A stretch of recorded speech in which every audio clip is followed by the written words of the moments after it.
Teman-teman media yang saya hormati, selamat sore.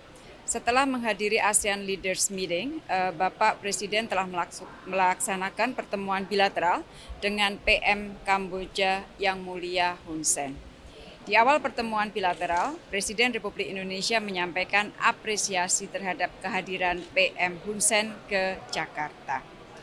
Kedua pemimpin melakukan tukar pikiran mengenai bagaimana upaya untuk meningkatkan kerjasama bilateral antara kedua negara. Di dalam pertemuan, Presiden Republik Indonesia menyampaikan 4 isu. Pertama, mengenai kerjasama kesehatan. Bapak Presiden menegaskan pentingnya dukungan vaksin multilateral demi kesetaraan akses terhadap vaksin bagi semua negara.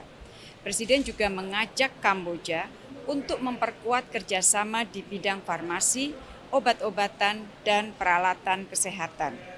Peluncuran joint venture Dynamic Argon antara perusahaan Indonesia dan mitranya di Kamboja pada tahun 2019 merupakan awal yang baik bagi kerjasama kesehatan antara kedua negara. Oleh karenanya, Bapak Presiden meminta dukungan PM Hun Sen untuk perluasan investasi BUMN dan swasta Indonesia di bidang farmasi dan peralatan kesehatan di Kamboja. Yang kedua adalah kerjasama ekonomi untuk pemulihan ekonomi.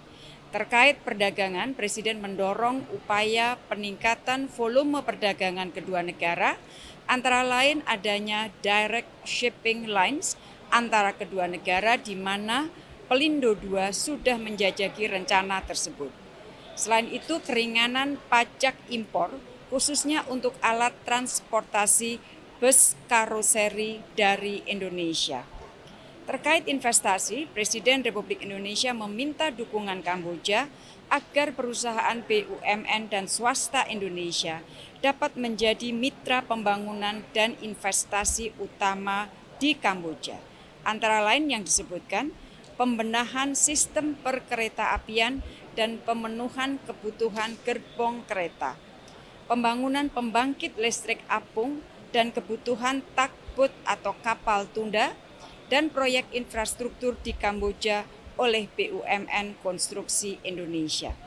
Yang ketiga adalah kerjasama pertahanan, karena peningkatan kerjasama pertahanan ini menurut Presiden perlu ditingkatkan, antara lain dilakukan melalui perluasan kerjasama Army to Army Talk, kemudian mendorong peningkatan pendidikan dan latihan bersama personel militer, dan selain itu yang keempat dan terakhir, Presiden mengatakan perlunya ada sinergi keketuaan Indonesia pada tahun 2022 yaitu di G20 dan keketuaan Kamboja di ASEAN serta keketuaan Thailand di APEC. Jadi pada tahun 2022 di Asia Tenggara, negara ASEAN, 3 negara ASEAN akan menjadi ketua G20 yaitu Indonesia, Kamboja akan menjadi ketua ASEAN, dan Thailand akan menjadi ketua APEC.